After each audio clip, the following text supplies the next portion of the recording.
Hey guys, it's me here, Matt, and you're on watching Hobby Spot NZ here. I just want to show you some Arnor warriors that I've done in the last sort of 7 months. Now this is only 1/3 of the guys I did. I actually did 3 war bands of these guys.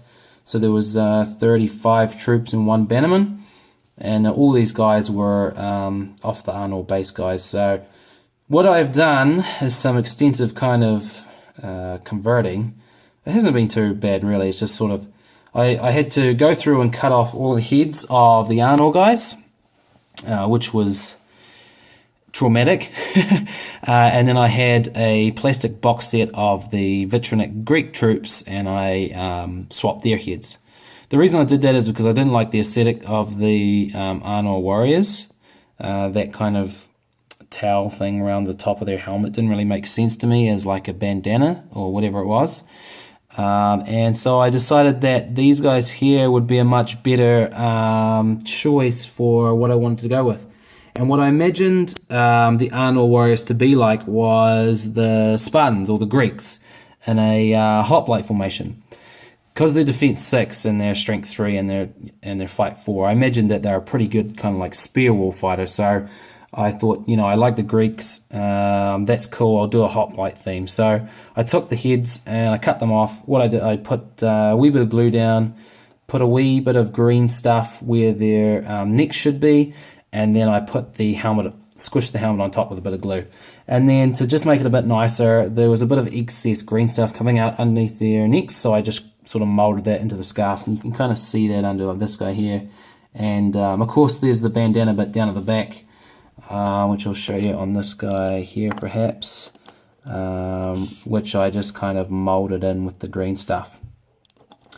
So the colour theme I went with sort of green and white, kind of like a clean apple kind of colour. There's not really much else I can say on the colours other than I went with a reverse, gold for the chainmail and silver for the plate armour. Some heads are different to others. This type head here is my favourite head because it's like a generic hoplite helmet. There's ones like this guy here, if I can get up under, who's got beards underneath.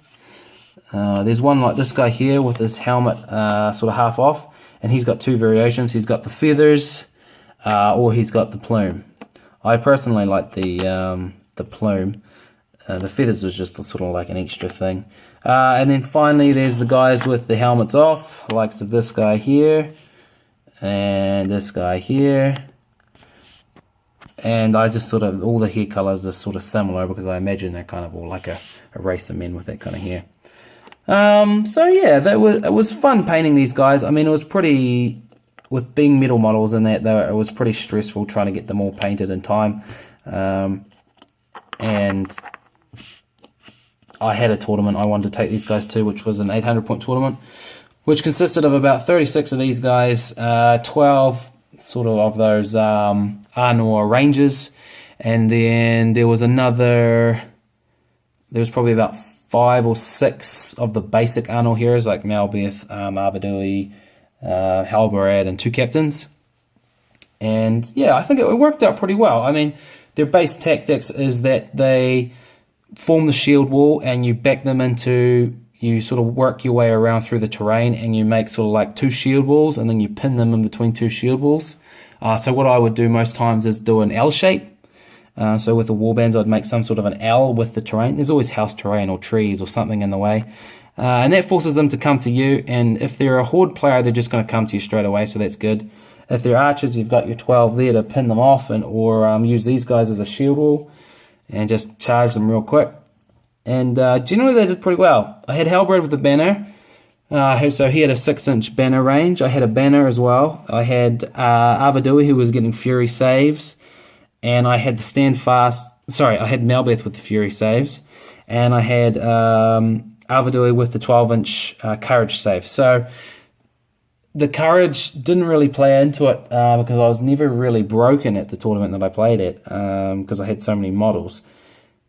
And of course my heroes would, with their Standfast, sort of save them. So the tactic is kind of just basic shield wall stuff, and get as many extra little bits and bobs like banners, use all the special rules that Malbeth and that have, and these guys go really well.